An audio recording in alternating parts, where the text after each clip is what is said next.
আসসালামু আলাইকুম রাহমাতুল্লাহি ওবারাকাতু। এই যে খামারটি দেখাচ্ছি আপনাদেরকে সম্মানিত ভিউয়ার্স, এটি হচ্ছে একজন সারাদিন মানুষের বাড়ি বাড়ি ফেরির কাজ করে, কিন্তু সে প্রতি বছরে এরকম ৩টি করে মোটা তাজার জন্য ষাঁড় গরু পালন করে থাকে।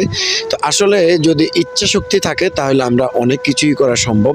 তো আসলে উনি অনেকটাই অসহায় একটা খুবই হতদরিদ্র একজন মানুষ, কিন্তু ওনার ইচ্ছা শক্তিটা অনেক বেশি।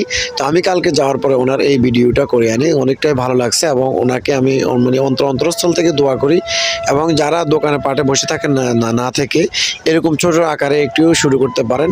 তো সবাই ওনার জন্য দোয়া করবেন এবং আমি যেন এরকম প্রান্তিক খামারিদের মাঝে মাঝে কিছু জীবন বৃত্তান্ত আপনাদের সামনে তুলে ধরতে পারি, সে আমাদের জন্য দোয়া করবেন। তো সবাই আমার জন্য দোয়া করবেন। আসসালামু আলাইকুম রহমতুল্লাহি ওবারাকাতু। এবং উনি যেন এই খামারটা দিয়ে ভালো কিছু করতে পারে, সবাই ওনার জন্য দোয়া করবেন। আসসালামু আলাইকুম।